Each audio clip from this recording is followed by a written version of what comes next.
Hey gang, Scott Davenport here. This video is one in a series about Luminar 4 to help you get up and running fast with the software. In this video, we'll take a look at a more advanced editing workflow, leveraging the individual filters, as well as taking a look at layers. So I'm going to work on this photo here of a nice, beautiful garden in Japan. And there's a few things that I want to do to the photo. I want to give it a more of a dreamy look. I want those trees to pop out a little bit more. And I'll start by leveraging the AI tools to get a baseline for the photo and then get into some of the other creative filters. So let's begin. Move into the edit module and we'll start in the essentials area. And I like to begin with AI enhance. And notice in this scene, the sky enhancer is disabled. There's really very little sky here, and the tools recognize that. So we'll just start working the accent slider to kind of bring the photo into a good starting state. Now, as I work this, what I'm watching for is how bright do my brights get, and I do want to keep the shadows and the tree trunks on the deeper shadowy side. Let's also take a look at structure so I can get some structure into those trees here. Right around there looks good. I'll revisit light, which is our basic exposure, highlight shadows. I want to take the shadows down more. And notice those tree trunks are getting a little bit deeper. So I want to get that contrast between the dark trees and the nice greens that are in the scene. One more adjustment will be in the landscape enhancer area. And that's for foliage. And this is going to add some pop to the green. I'll push this really far. You can see how green it can make things. I'll just give it a little bit of a nudge there. And so that's a nice beginning to this photo. Now, the next thing I'm going to do is add an adjustment layer and do some additional, more creative filters. Why an adjustment layer? Well, there's a good reason for it in if you want to group a set of different filters together. And if you want to do any masking, you can put those filters on a single adjustment layer and do a masking job once. So let me show you how that works. Up here in the layers area, open this up, and there is a plus button where I can add a new adjustment layer or an image layer. If I have multiple layers, I can combine them into a new combination or stamped layer. An image layer would be if I wanted to do any type of exposure blending. I could bring out a completely different image and do creative composites and things like that. But new adjustment layer creates this new layer with this adjustment symbol on it. And now I have a whole new set of filters. Notice in the landscape enhancer, previously I'd adjusted foliage enhancer. Well, I'm working on my adjustment layer. And so if I open my layers back up, the foliage enhancement is on my base layer of my image. My adjustment layer is for anything new that I want to add in. And one little trick I like to use is renaming these layers to keep myself sane during my processing. So I'll rename this layer, and I know I'm going to add a glow effect to this layer. So now when I'm working in these tools, notice the name of the layer is right up here at the top. So I can quickly and easily know what I'm working on. For this glow look, I want to go into the creative area. So let's open up creative. And there is a series of different glows that we have available to us.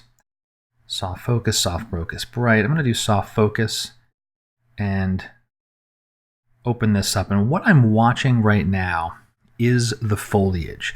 This is softening everything with the trees, and I know I don't want that overall. But we'll tidy that up with a mask at the end of this session. And one other area that has a glow I really like for landscapes is actually in the portrait area, and that's the Orton Effect. Even though it's in the portrait area, it works very nicely for landscapes. And so I'm going to push this really far. You can see the kind of dreamy, glowy feel it gives things. I'll land it right around there. Now we'll turn to a little bit of masking. Now what a mask does is it limits the effect of a particular filter to specific areas of your photo. In this scene here, I've added this glow look, but I don't want the trees to be all soft and dreamy like that. I just want the foliage to be that way. Now for this particular scene, the trees are largely shadow, and the foliage and the sky in the background are really midtones and highlights. I can leverage what's called a luminosity mask, and that will create a mask for me based on the tones of my image, and I can tidy it up a little bit with some of the other tools. Go back up to the layers area, And because I have multiple adjustments I've applied here, I will use the masking for the layer, and I'll just choose luminosity. Luminar automatically creates that mask for me, and notice now there is this small little thumbnail next to my layer, and that is the mask.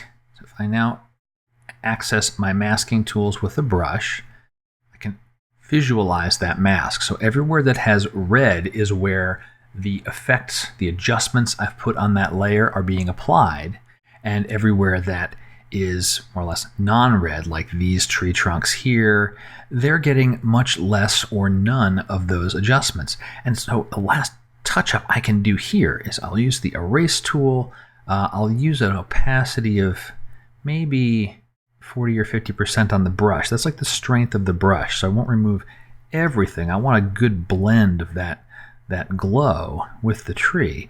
But now I can just brush it away. And each time I brush, so I'm going to stop brushing.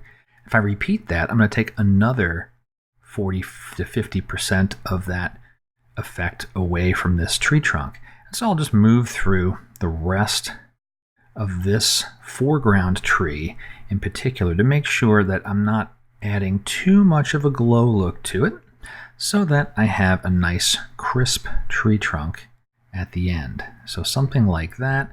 And I could continue this for other trees in the scene that I thought maybe they would need a little bit less of that glow look. So I'll just finish this one off here for this video, but you can continue through other areas as you need to.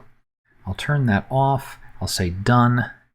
And if you'd like to see the before and after change based on just the individual layer, we added these glows here. I can temporarily disable that layer. Notice the scene doesn't have that glow. It doesn't have that dreamy feel. I'll turn that back on. You can see the foliage is changing, but because of the masking that was done, the trees themselves are remaining mostly crisp. There's a little bit of that dream there, enough to blend nicely with the rest of the scene, but that tree is still jumping out there. Let's go ahead and finish this off with one more adjustment layer. Since I don't want to have any more masking for the remainder of my filters, I'll go into the Essentials. We'll add a vignette, and so I will first take the amount down very far so I'll see the vignette. I'll choose my subject and just kind of click right around the tree there. So that's biasing the vignette a little bit. Let's maybe center around there. And then I can fine-tune the amount so I'm not over-darkening those edges. Let's take a look at before and after. Activate the before and after slider. We can see a nice transformation of the photo from what it looked like to what it is now. A lot more inviting, and it's a nice blend of using the AI tools that are in Luminar to get your photos started. You still have a very deep pool of tools to pull from and add your own signature style, leveraging masking, leveraging adjustment layers, so you can really build up and craft your signature look. Well, I hope you've enjoyed the video. I hope it helps you out getting going with Luminar 4. My name is Scott Davenport, and thanks very much for watching.